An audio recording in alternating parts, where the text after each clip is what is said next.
Hi, I'm Tim Fembert with LeaderGov. Each week, LeaderGov provides lessons on leadership and management topics to help you become a better local government leader. This week's lesson is on vision, and it's part of the Lead with Inspiration Essential. There's an ancient passage in the Bible that says, "Where there's no vision, people perish." The word perish there means directionless and blown in all directions, like a person's long hair tossed and blown around while riding in a convertible. That's directionless. We instinctively know that individually and as teams, we need a future goal to define where we want to go. There's another quote that combines the idea of vision and action, and it makes a lot of sense. Vision without action is merely a dream. Action without a vision just passes the time. Vision and action can change the world. One thing we all want is to be part of something bigger than ourselves. We want to know that what we are doing today adds to the larger good of our group, our team, our city, or our county. So we need a vision to make that happen. We need a vision for our team or our community that we can all aim toward and get behind. Before we jump in, let's clear up one thing. A vision is not the same thing as a mission. A mission guides what you do. A vision guides where you want to go. For a sanitation department, you could say, for example, our mission is to gather and dispose of trash in a timely, eco-friendly, and safe way for the people of Los Angeles. That's a mission. That's what we do. That's what we aim to do each and every day. So don't confuse a mission with a future-oriented, long-term vision statement.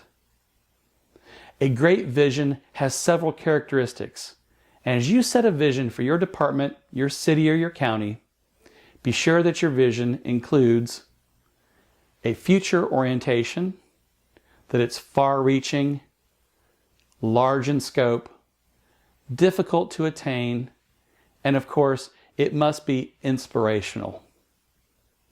Conversely, be sure you don't aim too low with your vision or be too general. You wouldn't want to contribute to a vision that said, "We aim to be a really good and fairly safe city." No, you want your aim to be high and difficult to attain.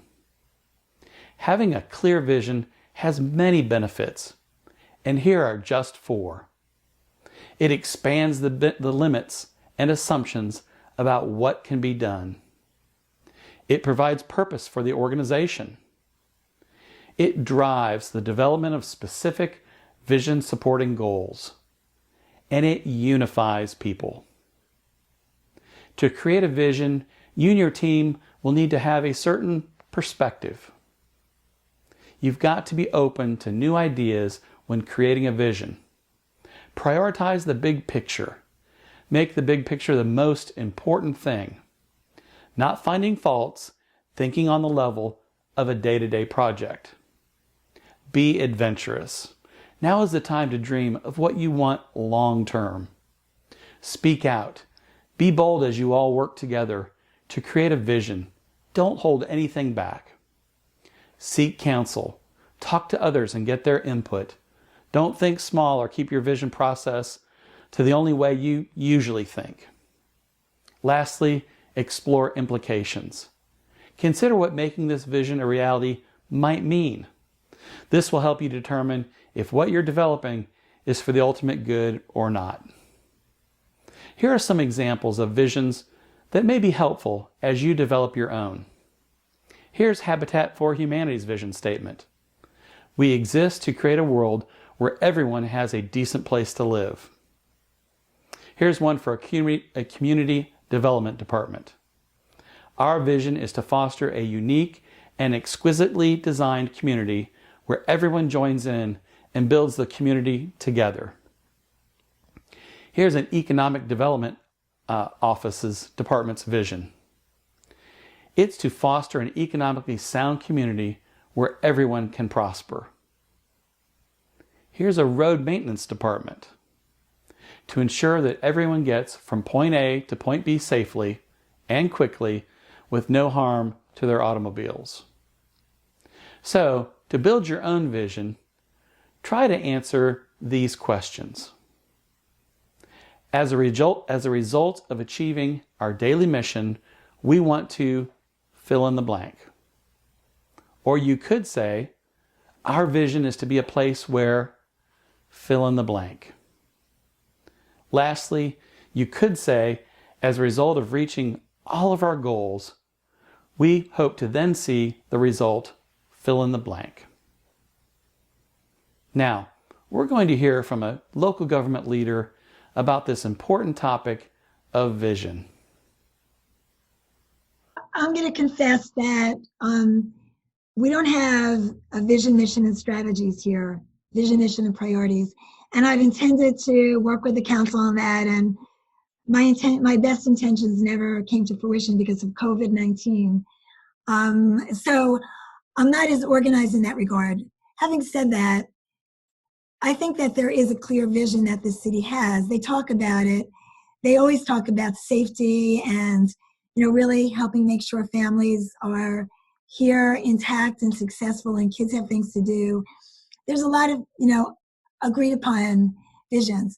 But specifically to your issue, if you have a goal, but you don't know what your objective is, how do you change course if something goes wrong, if you don't know where you're heading? So somebody that I work with said to me, when you start your day, you better think about where you're going. What's your direction? And I liken this to when I get into my car, if I don't know where I'm going, how do I know where to drive? So the goal is the really nice general idea, but if something goes wrong with the approach that you came up with, and you're not understanding the objective, how do you solve the problem? So you really need to understand what you're trying to obtain so that you can get there in some other way if things go south. And actually, if you understand the objective, more people can be on the same page, because usually by understanding the objective, they have a better understanding of what their part is in getting there. It's just clear communication.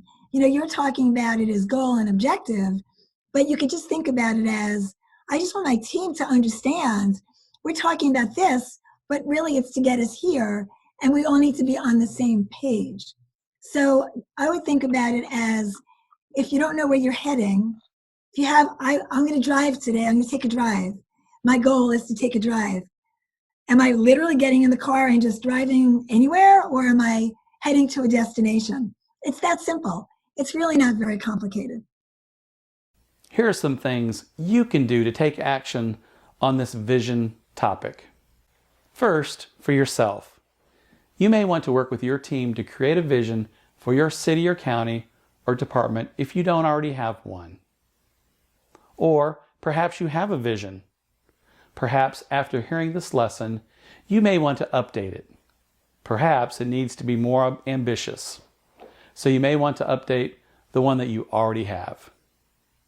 For your team, if you have managers reporting to you, we recommend that you encourage each of your departments to have their long-term vision statements of their very own. If you lead a single team, be sure to include your team in the vision setting process.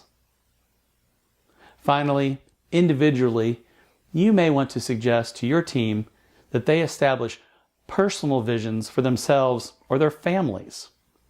Vision is a great way to get clarity, not only for the work you do, but also for yourself and for your family. We hope you've enjoyed this lesson, and if you need help establishing a vision, give us a call. We focus on helping local governments with off-site retreats, strategic planning, and professional development, and we'd be happy to help you. If you're on Facebook or LinkedIn, be sure to like us. Until next week, have a great day.